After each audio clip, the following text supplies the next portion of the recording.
Hello, everyone, and welcome to another segment of Divine Femininity United. I'm your girl, Dr. Bianca Miss B. Lee, and we are here for our next chapter readings of A Wrinkle in Time. It has been absolutely amazing. We're reading today chapters 6 and 7. You already know when it comes down to Tuesday evenings, I don't like to hold you too long because it is already 8 p.m. Eastern Standard Time. So, I want to go ahead and get started with the reading, but at any point, if you have anything that you hear that resonates with you, feel free to use the chat. That is what it's there for. Okay, that is what it's there for. We want to hear what you have to say. We are airing live on Facebook, YouTube, LinkedIn, Twitter, chat, Clubhouse, all types of places. Okay, so hello to everyone who is in the building. I appreciate you being here. You're sharing your energy and your presence with little old me. Thank you. Like I said, if you have anything that you hear that resonates with you and it just jumps out at you, please share. Utilize the chat. That's what it's there for. I will give voice to your words. Okay. In the meantime and in between time, I'm going to go ahead and get started with our chapter readings for tonight. Again, this is A Wrinkle in Time, and we're reading through chapters 6 and 7. Okay. Last time we left off on the end of chapter 5, where they, when I say they, I mean Mrs. What's it, Mrs. Who, and Mrs. Which, along with Meg, Charles Wallace, and Calvin, they tessered from the planet Uriel to Orion's belt. Okay, and then when they got there, they went to the medium. She was inside of a cave, and they went to the medium to and Mrs. What's it wanted the medium to show them Earth through the crystal ball. Okay, and so we are going to pick up on chapter 6 where they left off at the crystal ball. Okay, and it reads the happy medium. Again, they focused their eyes on the crystal ball. The Earth, with its fearful covering of dark shadow, swam out of view, and they moved rapidly through the Milky Way. And there was the thing again. Watch, the medium told them. The darkness seemed to seethe and writhe. Was this meant to comfort them? Suddenly, there was a great burst of light through the darkness. The light spread out, and where it touched the darkness disappeared. The light spread until the patch of dark thing had vanished, and there was only a gentle shining. And through the shining came the stars, clear and pure.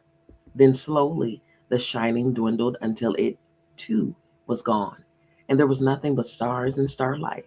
No shadows, no fear, only the stars and the clear darkness of space, quite different from the fearful darkness of the thing. You see, the medium cried, smiling happily, it can be overcome.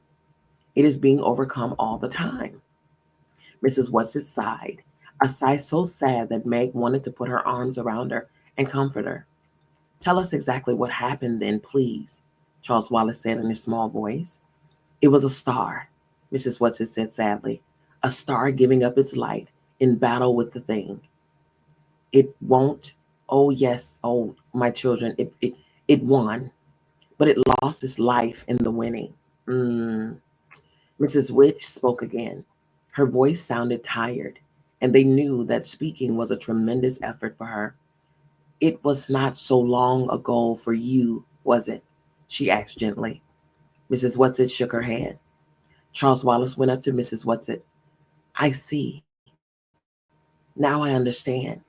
You were a star once, weren't you?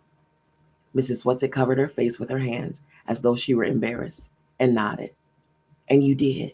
You did what that star just did. With her face still covered, Mrs. Whatsit nodded again. Charles Wallace looked at her very solemnly. I should like to kiss you.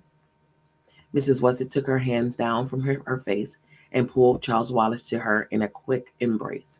He put his arms around her neck, pressed his cheek against hers, and then kissed her. Meg felt that she would have liked to kiss Mrs. Whatsit too, but that after Charles Wallace, anything that she and Calvin did or said would be anticlimax. She contented herself with looking at Mrs. Whatsit. Even though she was used to Mrs. Whatsit's odd get up, and the very oddness of it was what made her seem so comforting. She realized with a fresh shock that it was not Mrs. Whatsit herself that she was seeing at all. The complete, the true Mrs. Whatsit, Meg realized, was beyond human understanding. What she saw was only the game Mrs. Whatsit was playing. It was an amusing and charming game, a game full of both laughter and comfort. But it was only the tiniest facet of all the things Mrs. Whatsit could be. I didn't mean to tell you, Mrs. Whatsit faltered. I didn't mean ever to let you know. But oh, my dears, I did so love being a star. You are still very young, Mrs. Witch said, her voice faintly chiming. The medium sat looking happily at the star-filled sky in her ball, smiling and nodding and chuckling gently. But Meg noticed that her eyes were drooping, and suddenly her head fell forward, and she gave a faint snore. Poor thing, Mrs. Whatsit said. We've worn her out. It's very hard work for her. Please, Mrs. Whatsit, Meg asked, what happens now? Why are we here? What do we do next? Where's father? When are we going to him? She clasped her hands pleadingly. One thing at a time, love, Mrs. Whatsit said. Mrs. Who cut in. Portuguese. Walls have ears. Yes, let us go outside. Mrs. Whatsit said, come, we'll let her sleep. But as they turned to go, the medium jerked her head up and smiled at them radiantly. You weren't going to go without saying goodbye to me, were you? She asked. We thought we'd just let you sleep, dear. Mrs. Whatsit patted the medium's shoulder. We worked you terribly hard, and we know you must be very tired. But I was going to give you some ambrosia or nectar or at least some tea.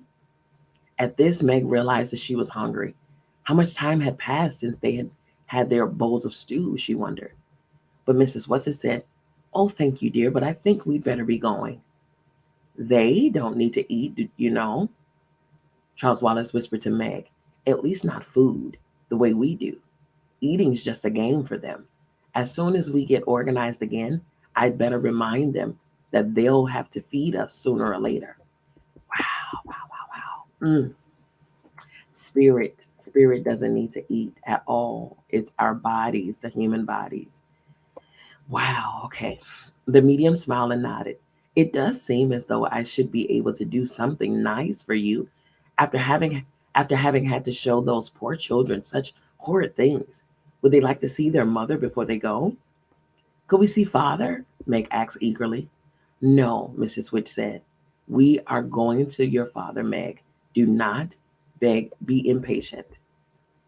But she could see her mother, couldn't she? The medium wheedled. Oh, why not? Mrs. Whatsit put in. It won't take long and it can't do any harm. And Calvin too? Meg asked. Could he see his mother too?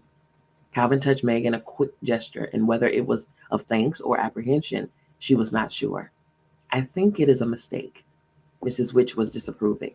But since you have mentioned it, I suppose you must go ahead. I hate it when she gets cross, Mrs. Whatsit said, glancing over at Mrs. Witch. And the trouble is, she's always seems to be right. But I really don't see how it could hurt, and it might make you all feel better. Go on, medium dear. The medium, smiling and humming softly, turned the crystal ball a little between her hands. Stars, comets, planets flashed across the sky, and then the earth came into view again. The darkened earth, closer, closer, till it filled the globe. And they had somehow gone through the darkness until the soft white of clouds and the gentle outline of continents shone clearly. Calvin's mother first, Meg whispered to the medium. The globe became hazy, cloudy, then shadows began to solidify, to clarify, and they were looking into an untidy kitchen with a sink full of unwashed dishes. In front of the sink stood an unkempt woman with gray hair stringing about her face. Her mouth was open, and Meg could see the toothless gums, and it seemed that she could almost hear her screaming at two small children who were standing by her. Then she grabbed a long wooden spoon from the sink and began whacking one of the children.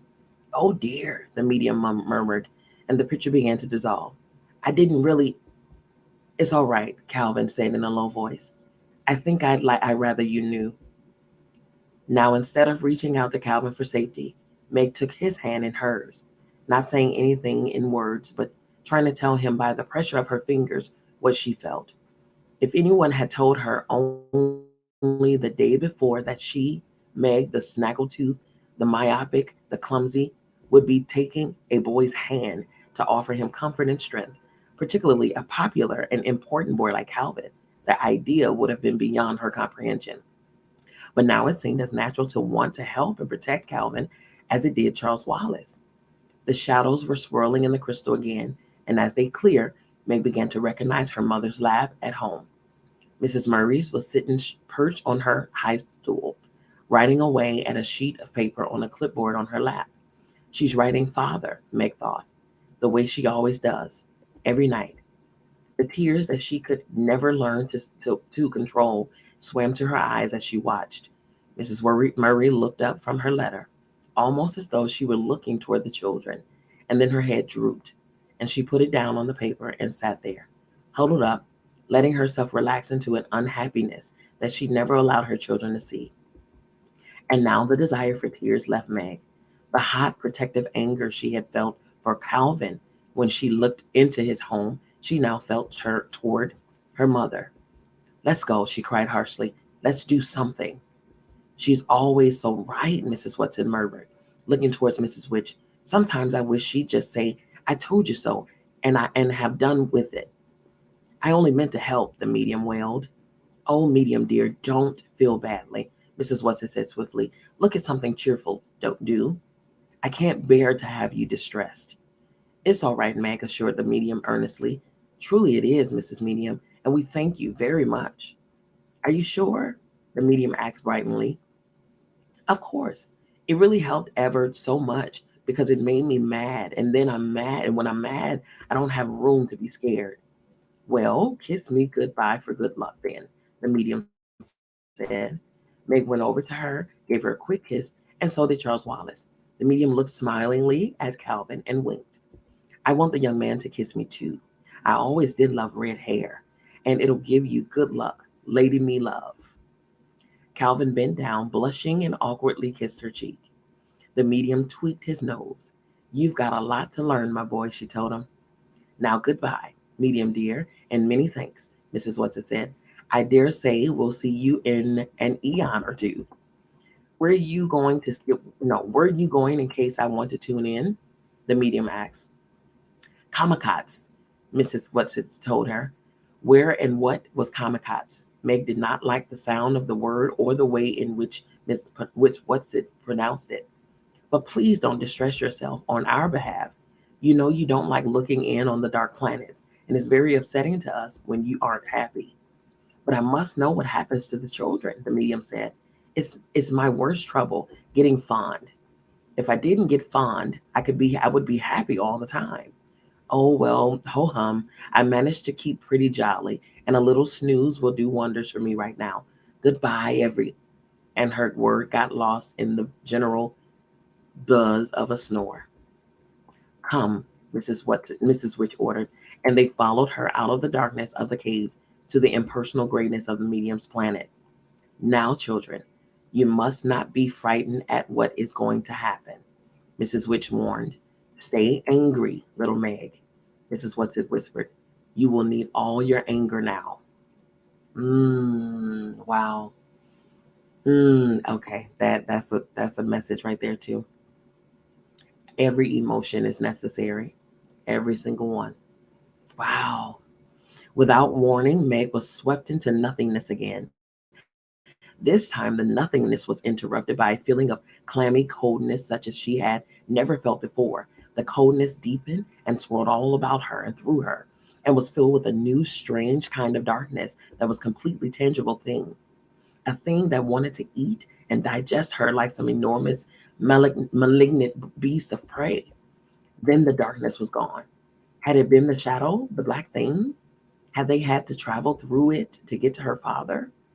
There was the by now familiar tingling in her hands and feet, and the push through hardness, and she was on her feet, breathless but unharmed, standing beside Calvin and Charles Wallace.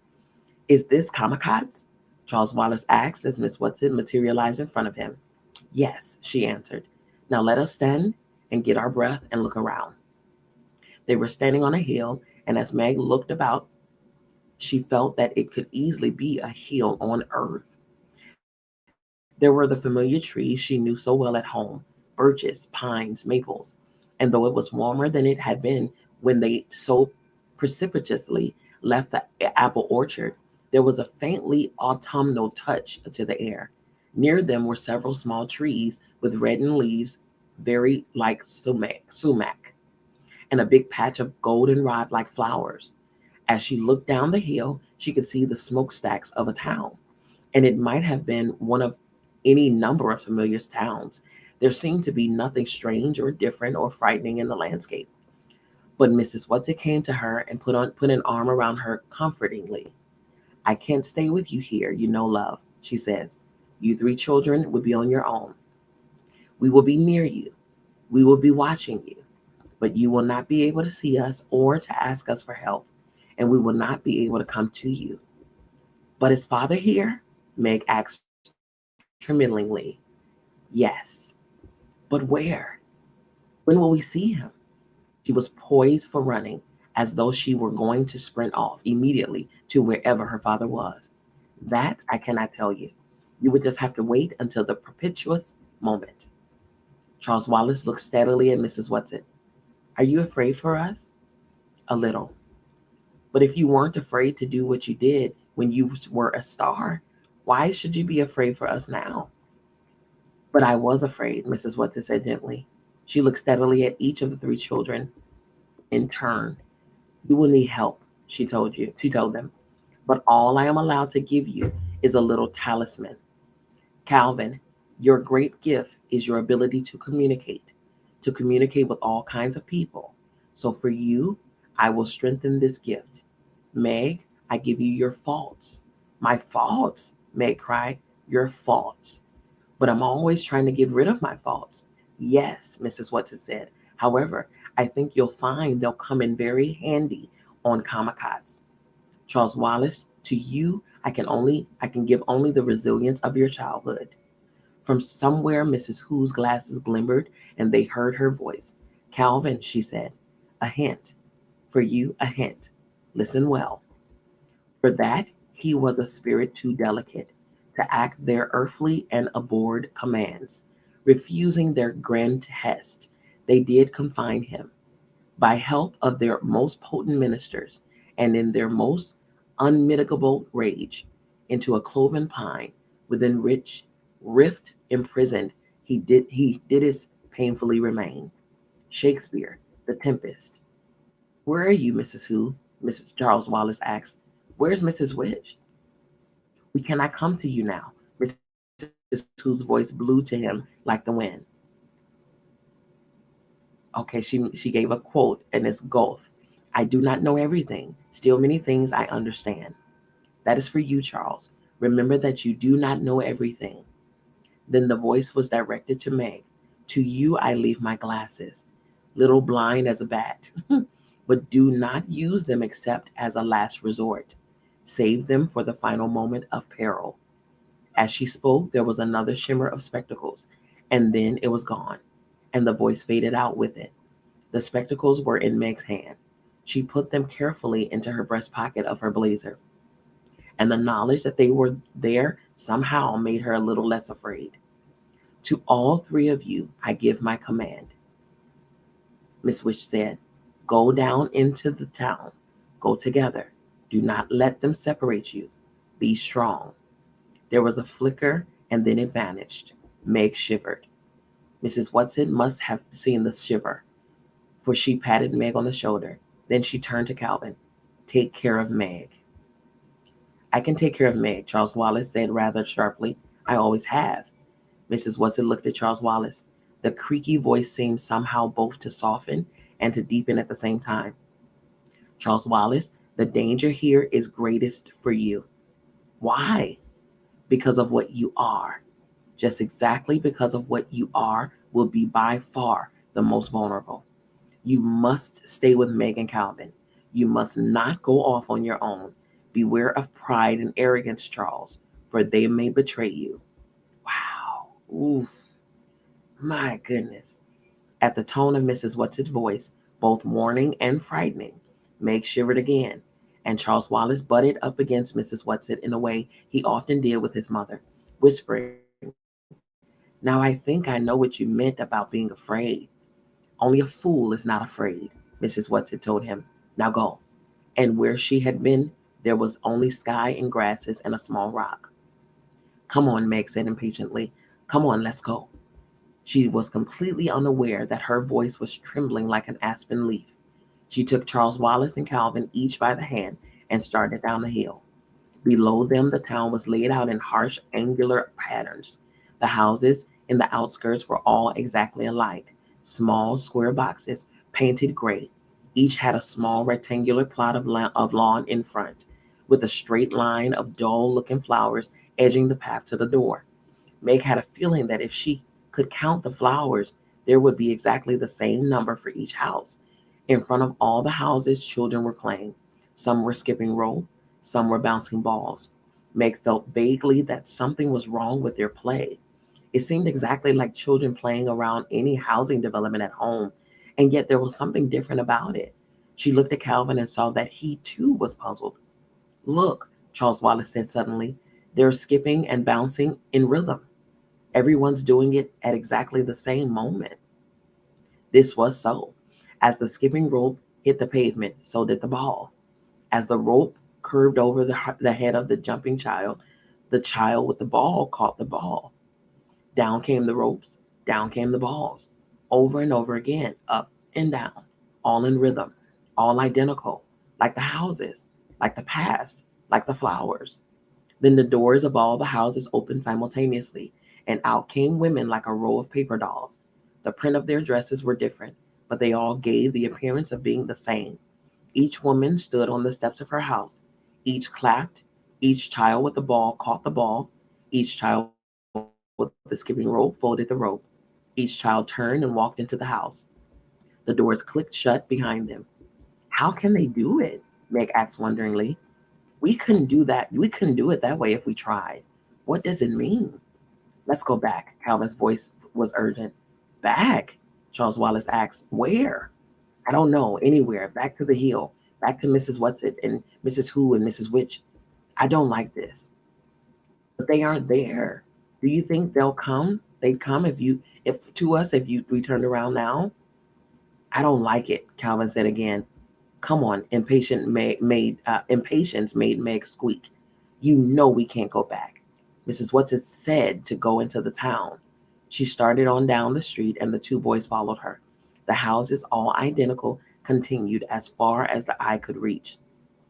Then, all at once, they saw the same thing and stopped to watch. In front of one of the houses stood a little boy with a ball, and he was bouncing it. But he bounced it rather badly and with no particular rhythm, sometimes dropping it and running after it with awkward, fertile leaps, sometimes throwing it up in the air and trying to catch it. The door of his house opened, and out ran one of the mother figures. She looked wildly up and down the street, saw the children, and put her hand to her mouth as though to stifle a scream, grabbed the little boy, and rushed indoors with him. The ball dropped from his fingers and rolled out into the street. Charles Wallace ran after it and picked it up, holding it out for Meg and Calvin to see. It seemed like a perfectly ordinary brown rubber ball. "Let's take it in to him and see what happens," Charles Wallace suggested. Meg pulled at him. "Mrs. Whatsit said for us to go on into the town." "Well, we are in the town, aren't we? The outskirts, anyhow. I want to know more about this. I have a hunch it may help us later." "You go on if you don't want to come with me." "No," Calvin said firmly. "We're going to stay together. Mrs. Whatsit said you weren't to let them separate us. But I'm with you on this. Let's knock and see what happens."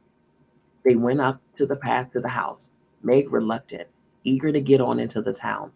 "Let's hurry," she begged. "Please, don't you want to find father?"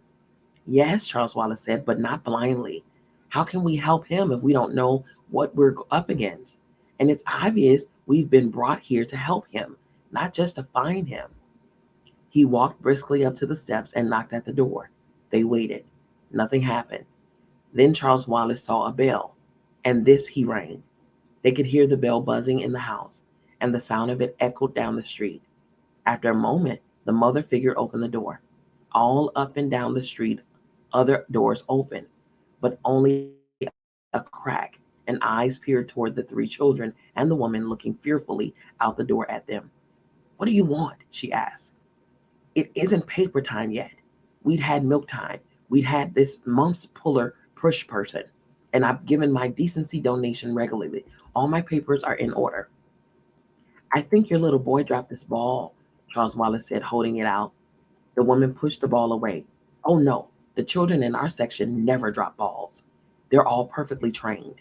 We haven't had an aberration for 3 years. All up and down the block, heads nodded in agreement. Charles Wallace moved closer to the woman and looked past her into the house. Behind her in the shadows, she could see the little boy, who must have been about his own age. You can't come in, the woman said. You haven't shown me any papers. I don't have to let you in if you haven't any papers. Charles Wallace held the ball out beyond the woman so that the little boy could see it.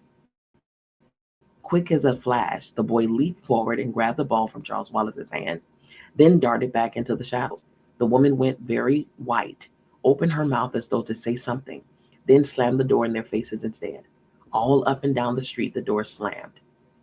What are they afraid of? Charles Wallace said. What's the matter with them? Do you know? Meg asked him. Don't you know what all this is about, Charles? Not yet, Charles Wallace said. Not even an inkling, and I'm trying. But I didn't get through anywhere. Not even a shink. Let's go. He stumped off down the steps. After several blocks, the houses gave way to apartment buildings. At least Meg felt sure that that was what they must be. They were fairly tall, rectangular buildings, absolutely plain, each window, each entrance exactly like every other. Then, coming toward them down the street was a boy about Calvin's age riding a machine that was something like a combination of a bicycle and a motorcycle. It had the slimness and lightness of a bicycle, and yet as the foot pedals turned, they seemed to generate an unseen power of source, so that the boy could pedal very slowly and yet move along the street quite swiftly. As she reached each entrance, he thrust one hand into a bag he wore slung over his shoulder, pulled out a roll of papers, and tossed it into the entrance. It might have been Denny's or Sandy or any one of hundreds of boys with a newspaper route in any one of hundreds of towns back home. And yet, as with the children playing the ball and jumping rope, there was something wrong about it. The rhythm of the gesture never varied. The paper flew in identically the same arch at each doorway, landing in identically the same spot. It was impossible for anybody to throw with such consistent perfection. Alvin whistled. I wonder if they play baseball here. As the boy saw them, he slowed down on his machine and stopped. His hand arrested as it was about to plunge into the paper bag. What are you kids doing out on the street? He demanded. Only route boys are allowed out now. You know that. No, we don't know that, Charles Wallace said. We're strangers here. How about telling us something about this place? You mean you've had your entrance papers processed and everything? The boy asked. You must have if you're here, he answered himself. And what are you doing here if you don't know about us? You tell me, Charles Wallace said. Are you examiners? The boy asked a little anxiously. Everybody knows our city has the best central intelligence center on the planet. Our production levels are the highest. Our factories never close. Our machines never stop rolling. Adding to this, we have 5 poets, one musician, 3 artists, and 6 sculptors, all perfectly channeled. What are you quoting from? Charles Wallace asked. The manual, of course, the boy said. We are the most oriented city on the planet. There has been no trouble of any kind for centuries. All Kamikats knows our record. That is why we are the capital city of Kamikats.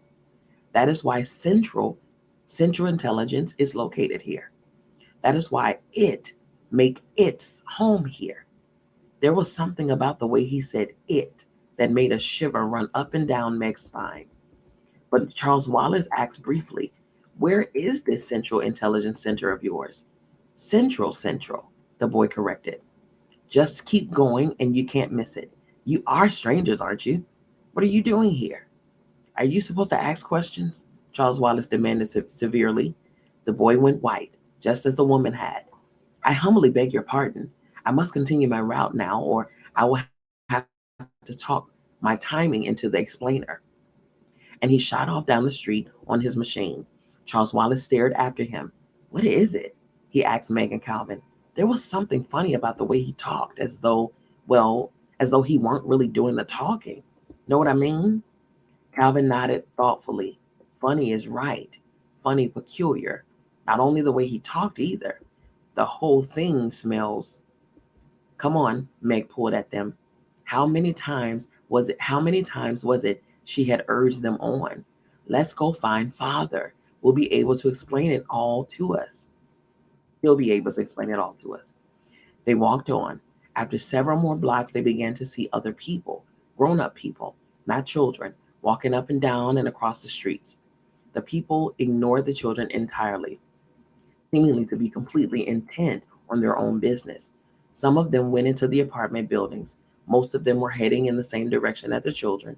As these people came to the main street from the side streets, they would swing around the corners with an odd, automatic stride, as though they were so deep in their own problems and the route was so familiar that they didn't have to pay any attention to where they were going.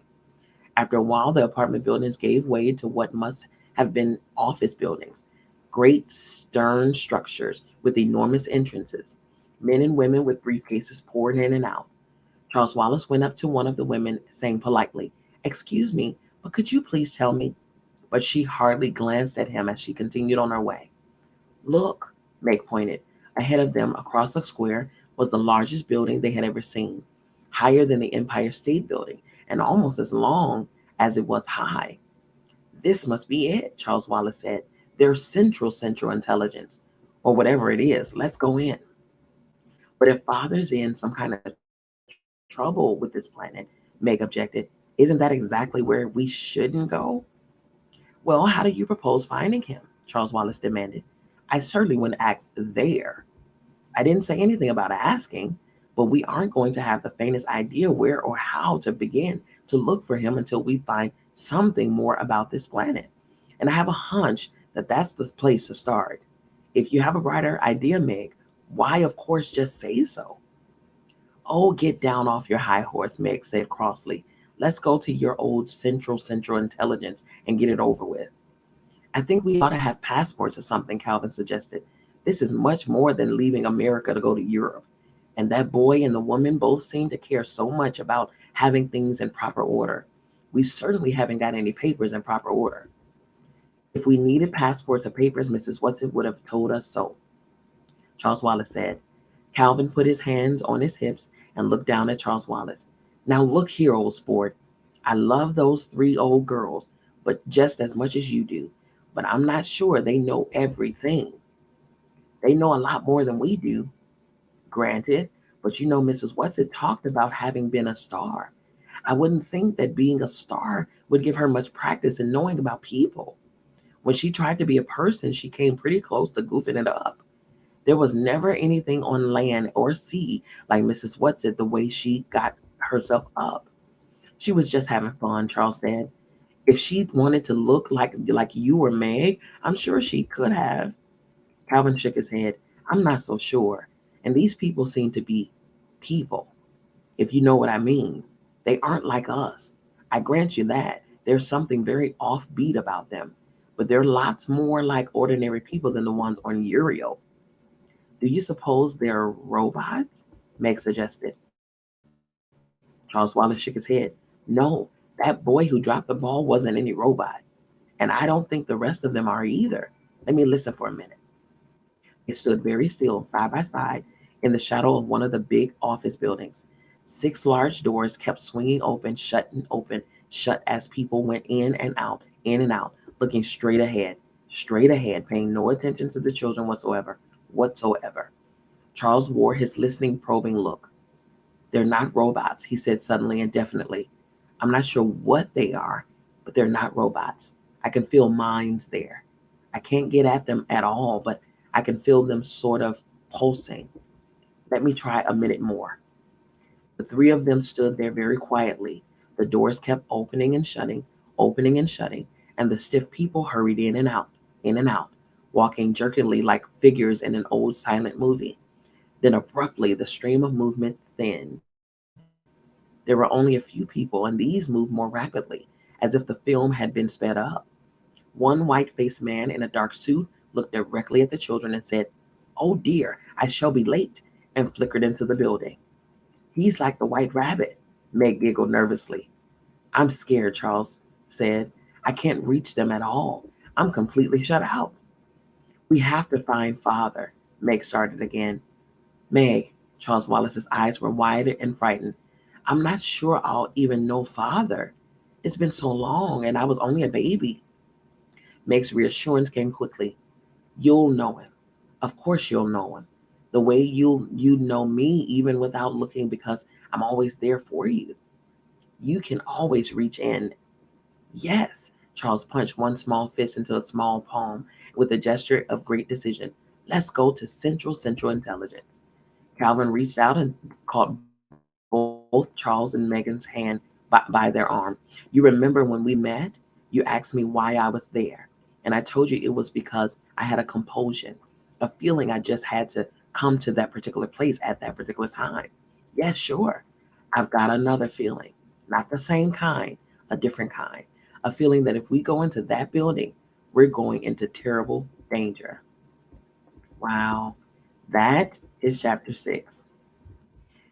Ooh, this is really giving, again, intuitive energy. It's giving clairvoyance.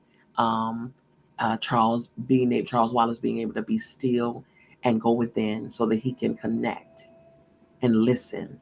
He said he couldn't reach them. He knew that they were not robots, but he felt their vibration. He felt that there was a mind there, but they were moving like robots. In my mind, I'm thinking they are conditioned, they're programmed, they're people, but they've been programmed to do what they've been programmed to do. This is good. Okay, chapter 7 is entitled "The Man with Red Eyes." "We knew we were going to be in danger," Charles Wallace said. "Mrs. Weston told us that." "Yes, and she told us that it was going to be worse for you than for me and Meg, and that you must be careful. You stay right here with Meg, old sport, and let me go in and case the joint, and then report to you." "No," Charles Wallace said firmly. "She told us to stay together. She told us not to go off by ourselves. She told you not to go off by yourself. I'm the oldest, and I should go in first." "No," Meg's voice was flat. "Charles is right, Cal. We have to stay together. Suppose you didn't come out and we had to go in after you. Come on. But let's hold hands if you don't mind." Holding hands, they crossed the square. The huge Central Intelligence building had only one door, but it was an enormous one, at least 2 stories high and wider than a room, made of dull, bronze like material. "Do we just knock?" Meg giggled. Calvin studied the door. "There isn't any handle or knob or latch or anything. Maybe there's another way to get in." "Let's try knocking anyhow," Charles said. He raised his hand, but before he touched the door, it slid up from the top and to each side, splitting into 3 sections. They had been completely invisible a moment before. The startled children looked into a great entrance hall of dull, greeny marble. Marble benches lined 3 of the walls. People were sitting there like statues. The green of the marble reflecting on their faces made them look bilious. They turned their heads as the door opened, saw the children, looked away again. "Come on," Charles said, and still holding hands, they stepped in. As they crossed the threshold, the door shut silently behind them. Meg looked at Calvin and Charles, and they, like the waiting people, were a sickly green. The children went up to the blank fourth wall. It seemed unsubstantial, as though one might almost be able to walk through it. Charles put out his hand. "It's solid and ice cold." Calvin touched it too. Ugh. Meg's left hand was held by Charles, her right by Calvin, and she had no desire to let go either of them to touch the wall. "Let's ask somebody something." Charles led them over to one of the benches. Could you tell us what's the procedure around here? He asked one of the men. The men all wore nondescript business suits, and though their features were as different one from the other as the features of men on earth, there was also a sameness to them, like the sameness of people riding in the subway, Meg thought. Only on a subway, every once in a while, there's somebody different, and here there isn't. A man looked at the children warily. The procedure for what? How do we see whoever's in authority? Charles asked. You present your papers to the A machine. You ought to know that, the man said severely. Where is the A machine? Calvin asked. The man pointed to the blank wall. But there isn't a door or anything, Calvin said. How do we get in? You put your S papers in the B slot, the man said. Why are you asking me these stupid questions? Do you think I don't know the answers? You'd better not play any games around here, or you'll have to go through the process machine again, and you don't want to do that.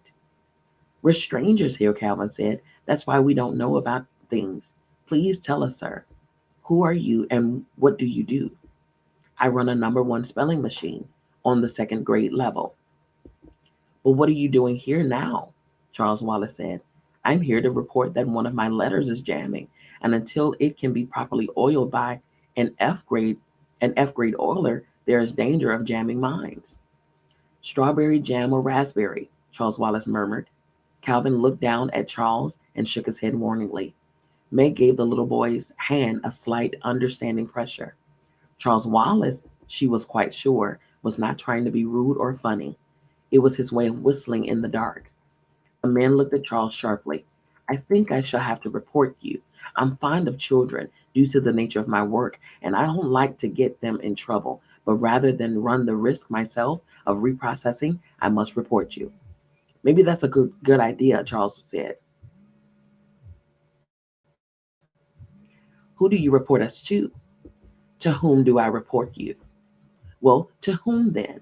I'm not on the second grade level yet. I wish he wouldn't act so sure of himself, Mick thought, looking anxiously at Charles and holding his hand more and more tightly until he wriggled his fingers in protest. That's what Mrs. Whatsit said. He had to watch, being proud. Don't, please don't, she thought hard at Charles Wallace. She wondered if Charles realized that a lot of the arrogance was bravado. The man stood up, moving jerkily as though he had been sitting for a long time. I hope he isn't too hard on you, he murmured as he led the children toward the empty fourth wall. But I've seen reprocess once.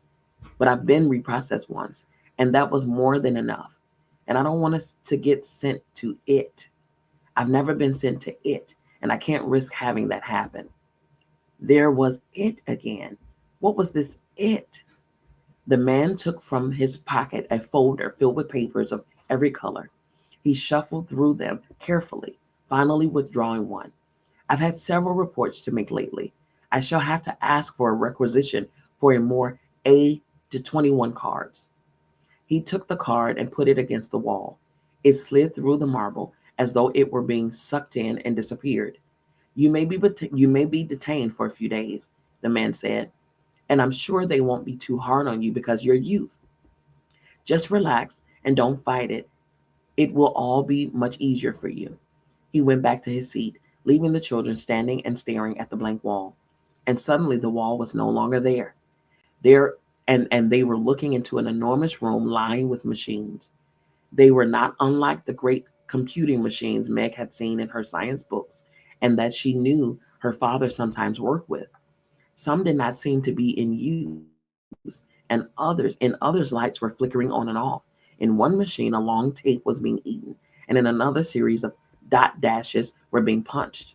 Several white-robed attendees were moving about, tending the machines. If they saw the children, they gave no sign. Calvin muttered something. What? Meg asked him. There's nothing to fear except fear itself, Calvin said. I'm quoting like Mrs. Who. Meg, I'm scared stiff. So am I. Meg held his hand more tightly. Come on.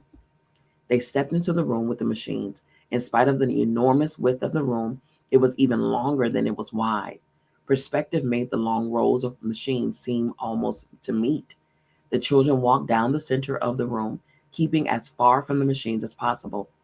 Though I don't suppose they're radioactive or anything, Charles Wallace said, or that they're going to reach out and grab us and chew us up. After they had walked from what seemed like miles, they could see that the enormous room did have an end, and that the end there was something. Charles Wallace said suddenly, and his voice held panic. Don't let go of my hands. Hold me tight. He's trying to get at me. Who? Meg squeaked. I don't know, but he's trying to get in at me. I can feel him. Let's go back. Charles started to pull away. No, Charles Wallace said. I have to go on. We have to make decisions, and we can't make them if they're based on fear. Ooh, that's a word. His voice sounded old and strange and remote. Meg clasped his small hand tightly and could feel it sweating in hers. As they approached an end of the room, their steps slowed. Before them was a platform. On the platform was a chair, and on the chair was a man. What was there about him that seemed to contain all coldness and darkness that had felt as they plunged from the black thing on their way to this planet? I have been waiting for you, my dears, the man said. His voice was kind and gentle, not at all the cold and frightening voice Meg had expected. It took her a moment to realize that though the voice came from the man, he had not opened his mouth and moved his lips at once, that no real words had been spoken to fall upon her ears, that he had somehow communicated directly into their brains. That is called telepathy. But how does it happen that there are three of you? The man asked. Charles Wallace spoke with harsh boldness, but Meg could feel him trembling. Oh, Calvin just came along for the ride. Oh, he did he? For a moment there was a sharpness to the voice that spoke inside their minds. Then it relaxed and became soothing again. I hope that it has been a pleasant one so far. Very educational, Charles Wallace said. Let Calvin speak for himself, the man ordered. Calvin growled, his lips tight, his body rigid. I have nothing to say. Meg stared at the man in horrifying fascination. His eyes were bright and had a reddish glow. Above his head was a light, and it glowed in the same manner as his eyes, pulsing, throbbing, in steady rhythm. Charles Wallace shut his eyes tightly. Close your eyes, he said to Meg and Calvin. Don't look at the light. Don't look at his eyes. He'll hypnotize you. Wow. Clever, aren't you? Focusing your eyes would, of course, help. The soothing voice went on. But there are other ways, my little man. Oh, yes, there are other ways. If you try it on me, I shall kick you, Charles Wallace said. It was the first time Meg had ever heard Charles Wallace suggesting violence. Oh, will you indeed, my little man? The thought was tolerant, amused, but four men in dark smocks appeared and flanked the children. Now, my dears, the words continued, I shall of course have no need of recourse to violence, but I thought perhaps it would save you pain if I showed you at once that it would do you no good to try to oppose me. You see, what you will soon realize is that there is no need to fight me. Not only is there no need, but you will not have the slightest desire to do so. For why should you wish to fight someone who is here only to save you pain and trouble? For you, as well as for the rest of all the happy, useful people on this planet, I, in my own strength, am willing to assume all the pain, all of the responsibility, all of the burdens of thought and decision. We will make our own decisions, thank you, Charles Wallace said. But of course, and our decisions will be one, yours and mine. Don't you see how much better and how much easier for you that is? Let me show you. Let us say the multiplication table together. No, Charles Wallace said. Once one is one. Once two is two. Once three is three. Mary had a little lamb, Charles shouted. Its fleece was white as snow. Once four is four. Once five is five. Once six is six. And everywhere that Mary went, the lamb was sure to go. Once seven is seven. Once eight is eight. Once nine is nine. Peter, pumpkin eater, had a wife and couldn't eat her. Once 10 is 10. Once 11 is 11. Once 12 is 12. The number of words pounded instantly against Meg's brain. They seemed to be boring their way into her skull. Twice one is two. Twice two is four. Twice three is six. Calvin's voice came out in an angry shout. 70 years ago, our fathers brought forth on this continent a new nation, conceived in liberty and dedicated to the proposition that all men are created equal. Twice 4 is 8. Twice 5 is 10. Twice 6 is 12. Father, Meg screamed. Father! The scream, half involuntary, jerked her mind back out of the darkness. The words of the multiplication table seemed to break up into laughter. Splendid, splendid. You have passed your preliminary test with flying colors. You didn't think we were as easy as all that, falling for that old stuff, did you? Charles Wallace demanded. I hope not. I most sincerely hope not. But after all, you are very young and very impressionable, and the younger the better, my little man. The younger the better. Wow, oh, my goodness. Whew, my goodness. The younger the better. Jeez, man. Meg looked up at the fiery eyes and the light pulsing above her and then away. She tried looking at the mouth and the thin, almost colorless lips, and this was more possible, even though she had to look obliquely so that she was not sure exactly what the face really looked like, whether it was young or old, cruel or kind, human or alien. If you please, she said, trying to sound calm and brave, the only reason we are here is because we think our father is here. Can you tell us where to find him? Ah, your father. There seemed to be a great chortling of delight. Ah, yes, your father. It is not can I, young lady, but will I? Will you then? That depends on a number of things. Why do you want your father? Didn't you ever have a father yourself? Meg demanded. You don't want him for a reason. You want him because he's your father. Ah, but he hasn't been acting very like a father lately, has he? Abandoning his wife and his 4 little children to go gallivanting off in wild adventures on his own. He was working for the government. He never just left us over otherwise. And we want to see him, please, right now. My, but the little miss is impatient. Patience, young lady. Meg did not tell the man on the chair that patience was not one of her virtues. And by the way, my children, he continued blandly, you don't need to vocalize verbally with me. I can understand you quite as well as you can understand me. Charles Wallace put his hands on his hips defiantly. The spoken word is one of the triumphs of man, he proclaimed, and I intend to continue using it, particularly with people I don't trust. But his voice was shaking. Charles Wallace, who even as an infant had seldom cried, was near tears. And you don't trust me? What reason have you given us to trust you? What cause have I given you to distrust me? The thin lips curled slightly. Suddenly, Charles Wallace darted forward and hit the man as hard as he could, which was fairly hard, and he had had a good deal of coaching from the twins. Charles! Meg screamed. The men in dark smocks moved smoothly but with swiftness to Charles. The man in the chair casually raised one finger, and the men dropped back. Hold it, Calvin whispered, and together he and Meg darted forward and grabbed Charles Wallace, pulling him back from the platform. The man gave a wince, and the thought of his voice was a little breathless, as though Charles Wallace's punch had succeeded in winding him. May I ask why you did that? Because you aren't you, Charles Wallace said. I'm not sure what you are, but you, he pointed to the man on the chair, aren't what's talking to us. I'm sorry if I hurt you. I didn't think you were real.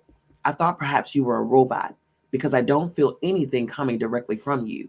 I'm not sure where it's coming from, but it's coming through you. It isn't you. Pretty smart, aren't you? The thought asked, and Meg had an uncomfortable feeling that she detected a snarl. It's not that I'm smart, Charles Wallace said, and again Meg could feel the palm of his hand sweating inside hers. Try to find out who I am, then, the thought probed. I have been trying, Charles Wallace said, his voice high and troubled. Look into my eyes. Look deep within them. I will tell you. Charles Wallace looked quickly at Meg and Calvin, and then said, as though to himself, I have to, and focused his clear blue eyes on the red ones of the man in the chair. Meg looked not at the man, but at her brother. After a moment, it seemed that his eyes were no longer focusing. The pupils grew smaller and smaller, as though he were looking into an intensely bright light, until they seemed to close entirely, until his blue eyes were nothing but an opaque blue. He slipped his hands out of Meg's and Calvin's and started walking slowly toward the man on the chair. No, Meg screamed. No. But Charles Wallace continued his slow walk forward, and she knew that he had not heard her. No, she screamed again and ran after him. With her inefficient flying tackle, she landed on him. She was so much larger than he that he fell sprawling, hitting his head on sharp crack against the marble floor. She knelt by him, sobbing. After a moment of lying there as though he had been knocked out by the blow, he opened his eyes, shook his head, and sat up. Slowly, the pupils of his eyes dilated until they were back to normal, and the blood came back to his white cheeks. The man on the chair spoke directly into Meg's mind, and now there was a distinct menace to the words. I am not pleased, he said to her. I could very easily lose patience with you, and that, for your information, young lady, would not be good for your father. If you have the slightest desire to see your father again, you had better cooperate. Meg reacted as she sometimes reacted to Mr. Jenkins at school. She scowled down at the ground in sullen fury. It might help you it might help if you gave us something to eat, she complained. We're all starved. If you're going to be horrible to us, might as well give us a full stomach first. Again the thoughts came at her, broke into laughter. Isn't she the funniest though? It's lucky for you that you amuse me, my dear, or I shouldn't be so easy on you. The boys I find not nearly so diverting. Ah, well, now tell me, young lady, if I feed you, will you stop interfering with me? No, Meg said. Starvation does work wonders, of course, the man told her. I hate to use such primitive methods on you, but of course you realize that you forced them on me. I wouldn't eat your old food anyhow. Meg was still all churned up and angry as though she were in Mr. Jenkins' office. I wouldn't trust it. Of course, our food, being synthetic, is not superior to your messes of beans and bacon and so forth, but I assure you that it's far more nourishing. And though it has no taste of its own, a slight conditioning is all that is necessary to give you the illusion that you're eating a roast turkey dinner. My goodness, man, this thing. If I ate now, I throw up anyhow, Meg said, still holding Meg's and Calvin's hands. Charles Wallace stepped forward. Okay, what next? He asked the man on the chair. We've had enough of these preliminaries. Let's get on with it. That's exactly what we were doing, the man said, until your sister interfered by practically giving you a brain concussion. Shall we try again? No, Meg cried. No, Charles, please, let me do it, or Calvin. But it is only the little boy whose neurological system is complex enough. If you tried to conduct the necessary neurons, your brains would explode. And Charles's wouldn't? I think not. But there's a possibility. There's always a possibility. Then he mustn't do it. I think you will have to grant him the right to make his own decisions. But Meg, with the dogged tenacity that had so often caused her trouble, continued. You mean Calvin and I can't know who you really are? Oh, no, I didn't say that. You can't know it in the same way, nor is it as important to me to have you know.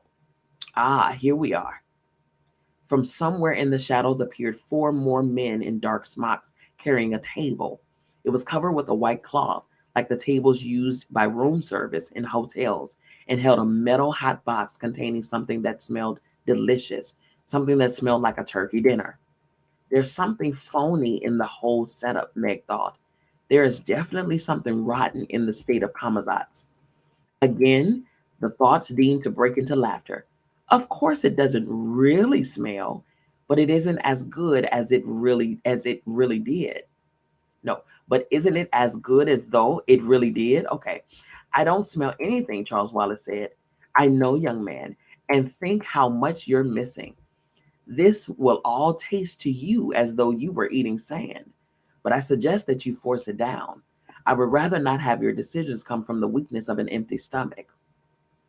The table was set up in front of them, and the dark smocked men heaped their plates with turkey and dressing, and mashed potatoes and gravy, and little green peas with big yellow blobs of butter melting in them, and cranberries and sweet potatoes topped with gooey brown marshmallows, and olives and celeries and rosebuds Bud's radishes, and Meg felt her stomach rumbling loudly. The saliva came to her mouth.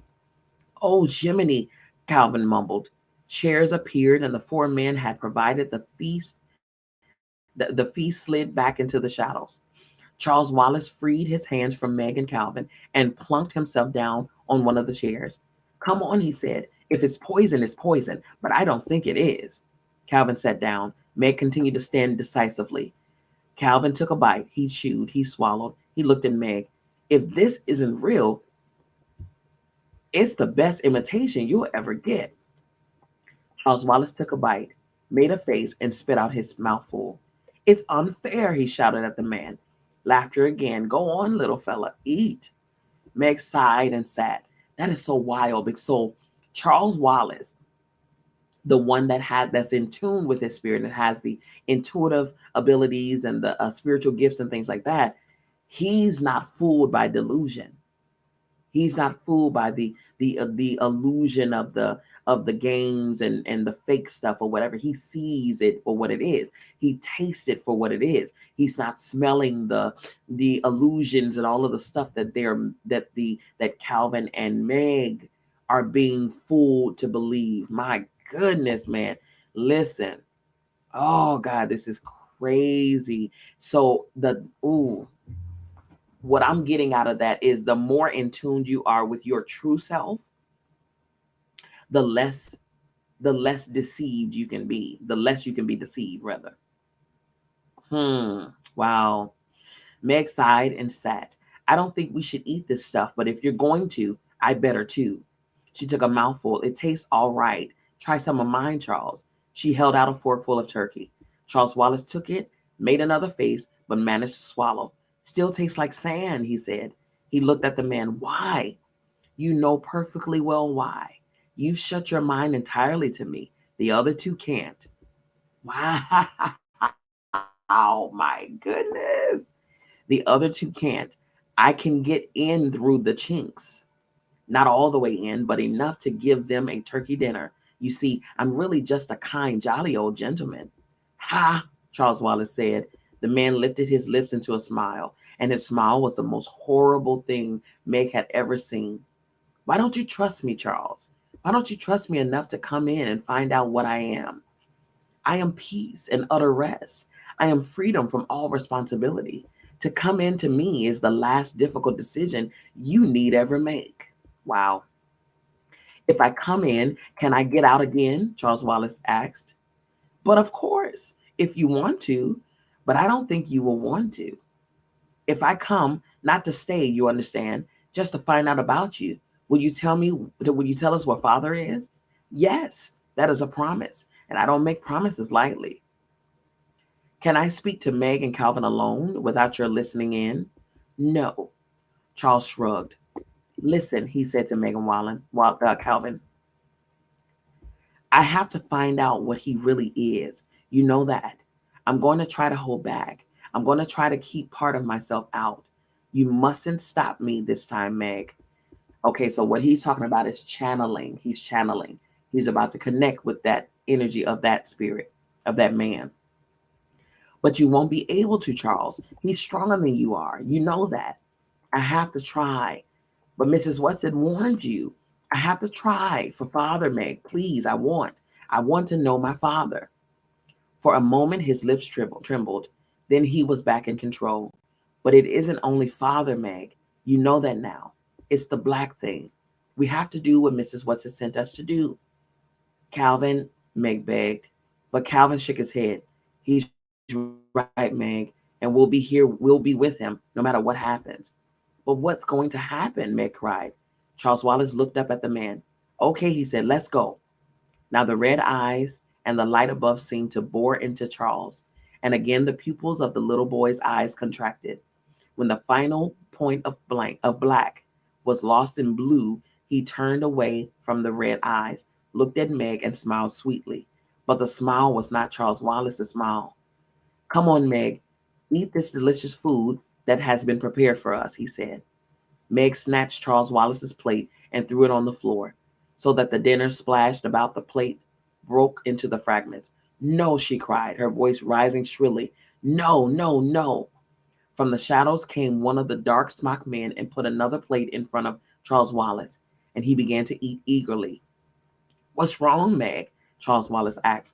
Why are you being so belligerent and uncooperative? The voice was Charles Wallace's voice, and yet it was different, too, somehow flattened out, almost as a voice might have sounded on the two-dimensional planet. Meg grabbed wildly at Calvin, shrieking, That isn't Charles. Charles is gone. Wow, wow, wow, wow. Ooh, man, this book here, you all. This book here, oh my goodness. This book here has you transcending into other realms, other energies, other entities. We've seen astral projecting. We've seen crossing into portals from one time space into another time space time.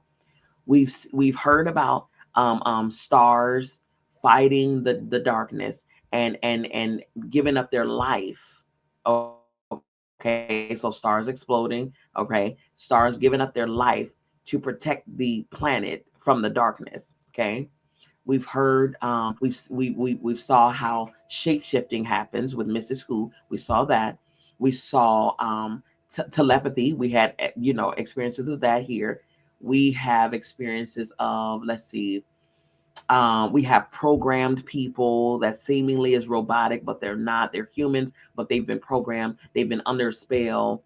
Oh my goodness. Moving in and out of houses, moving in and out of work buildings, work suit, briefcase. My goodness. There's so much message in this book. There is so much message in this book that speaks of the people here. It also speaks of, it highlights our gifts, and that if you, once you, oh my goodness. So because Charles Wallace is able to tap into, he is in his higher self.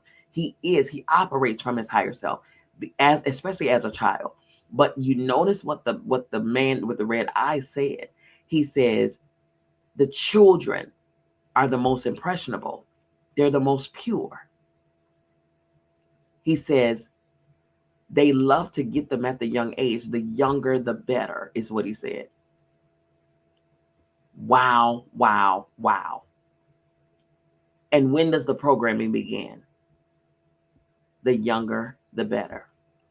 TV, music, homes, and habits, and mindsets, and ooh, my goodness, the younger, the better.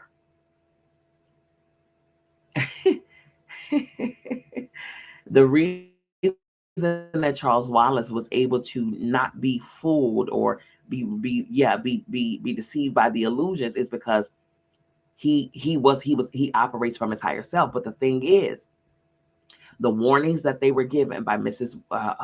She says, Charles, you have to be careful, because you're the one that they will definitely want more, because he's in his power.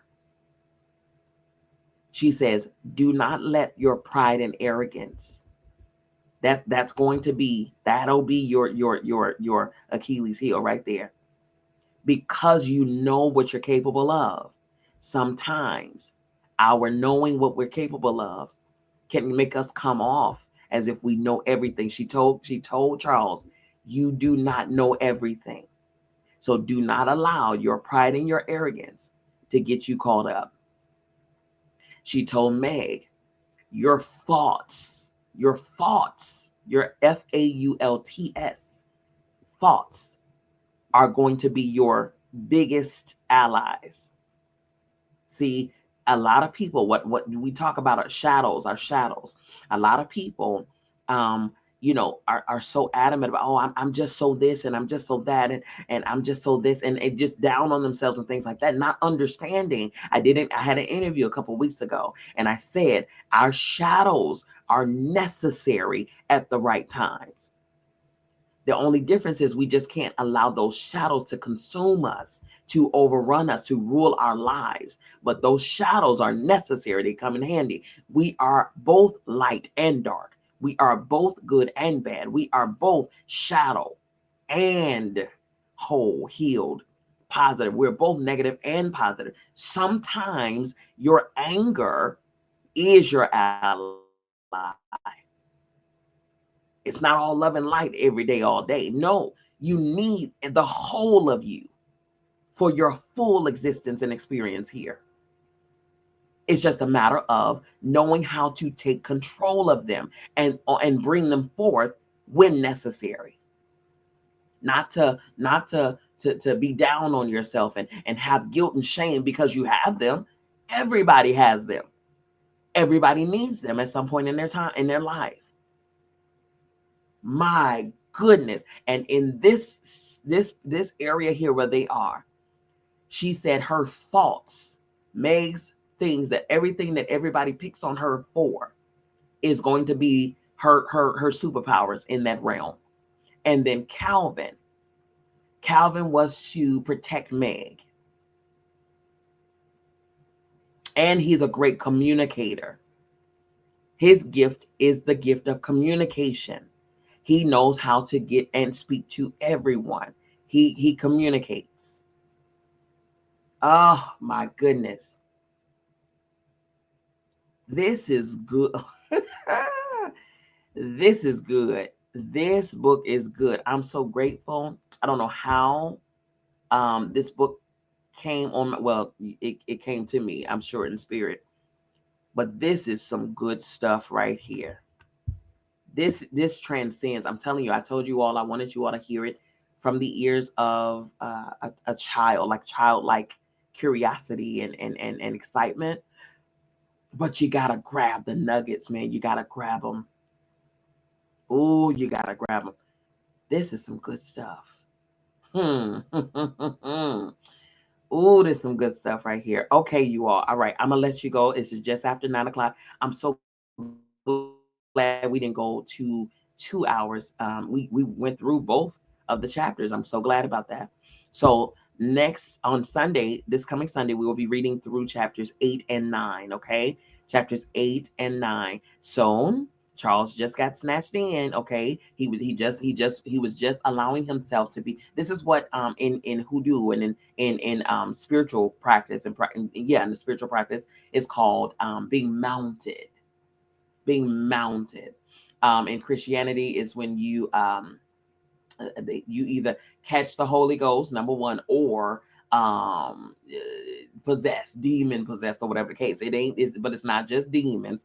That's the thing, because you can be mounted by a wonderful, wonderful energy. You can be mounted by your higher self. You can be mounted by an ancestor, whatever it is, as long as you know what you're doing. See, everybody don't know what they're doing in being channeled or mounted, in channeling or being mounted.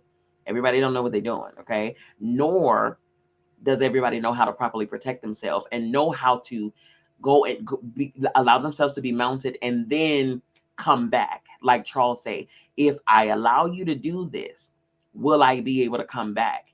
And the being was like, yeah, you'll be able to come back. Now, of course, I believe he was being deceptive, okay? But Charles says, I have to do it. I have to allow this to happen in order to go in and see what this thing is. In order for you to be able to know how to adequately fight your enemy, you got to know what the enemy look like. You got to know what the enemy is. Otherwise, you're fighting blindly. Okay? So he was brave enough to allow his little bitty 5-year-old self to be mounted. Okay? Man, this is some good stuff. And I'm so grateful that even in these pages, they are really covering a lot of different mystical spiritual workings and divining and they're touching on a lot of different things, a lot of ATR, a lot of hoodoo, a lot of magic. It's a lot of things going on here. You know what I'm saying? Clairvoyance, clairaudience. They have telepathy going on. They got a lot of stuff happening here. I love it. Yes. Yes, yes, yes. Okay, you all, listen. I offered this book for you all. If you all want the book, get the book. Request the book. You can get it free of charge. Request it. Send me an email at this email address on the screen. It's info@biancamissblee.com. request your copy. It's an ebook, PDF version, and we'll get that to you, okay? Alrighty, you all, listen. Follow me on social media as well, you all. Go ahead and follow me on social media. It's Dr. Bianca Miss B. Lee on all platforms. All right, this is it. I love you. I mean it. There is absolutely positively nothing you can do about it. Don't you even try it. We'll see you back here on Sunday at 5 p.m. Eastern Standard Time right here at Divine Femininity United. Peace.